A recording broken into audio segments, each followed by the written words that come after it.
বাংলাদেশকে উৎপাদন হাব হিসেবে গড়ে তুলতে চীনের ব্যবসায়ীদের প্রতি আহ্বান জানিয়েছেন অন্তর্বর্তী সরকার প্রধান doctor Mohammad Yunus.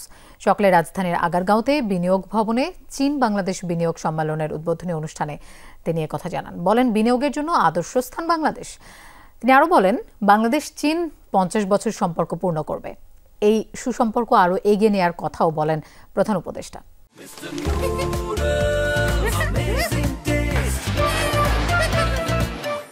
Special guest with us today. রাজধানীর আগারগাঁওতে বিনিয়োগ ভবনে উদ্বোধন হলো চীন বাংলাদেশ বিনিয়োগ সম্মেলনের। দিনব্যাপী এই সম্মেলনে যোগ দিয়েছেন চীনের 150-এর বেশি ব্যবসায়ী সহ দেশি ব্যবসায়ীরা। চীন বাংলাদেশ বিনিয়োগ সম্মেলনের শুরুতে অন্তর্বর্তী সরকার প্রধান চীন বাংলাদেশের সম্পর্কের 50 বছর পূর্তিতে স্মৃতিচারণ করেন। দুই দেশের সুসম্পর্ককে আরও এগিয়ে নেওয়ার কথাও বলেন প্রধান উপদেষ্টা। This year, Bangladesh and China marked 50th year of their enduring friendship. This gathering marks a significant milestone in our relationship and growing economic partnership. বাংলাদেশকে বিনিয়োগের আদর্শ স্থান উল্লেখ করে ডক্টর ইউনূস চীনা ব্যবসায়ীদের বিনিয়োগের আহ্বান জানান। বলেন, তৈরি পোশাক, জ্বালানি, কৃষি, পাট ও তথ্য প্রযুক্তি সম্ভাবনাময় শিল্প। For many years, Bangladesh has been touted as a strategic location at the heart of South Asia. Our dynamic workforce, which positions Bangladesh as an ideal destination for investment. Yet, for decades, we have failed to attract foreign direct investment. Scores of economic zones were developed, but they remain empty, in many cases being used for cattle grazing.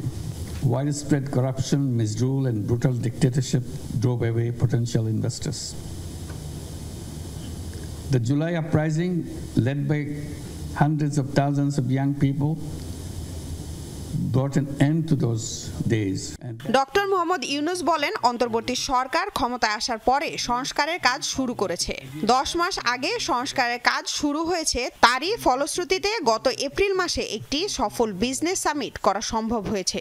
10 months ago, into the interim government, already these reforms have started bearing fruits. In April, we have hosted a successful Bangladesh Business Summit. Companies from all over the world attended the 5-day get-together. And again today, the biggest business delegation comes from China. প্রধান উপদেষ্টা আরও বলেন, বাংলাদেশের মোট জনশক্তির অর্ধেকের বয়স 26 বছরের নিচে। এই তরুণদের কাজে লাগানোর জন্য চীনা ব্যবসায়ীদের প্রতি আহ্বান জানান doctor Yunus. Half the population of Bangladesh, as you mentioned, is under the age of 26. That's amazing power for Bangladesh. And very, very creative, very dedicated young people. Young people who can be trusted with all the challenges of business, all the challenges of the world. বাংলাদেশে চীনের বিনিয়োগ সম্ভাবনা ও বাজার বিষয়ে বিস্তারিত ধারণা দিতে এই সম্মেলনের আয়োজন করা হয়েছে। লামিয়া তিথি, যমুনা নিউজ, ঢাকা।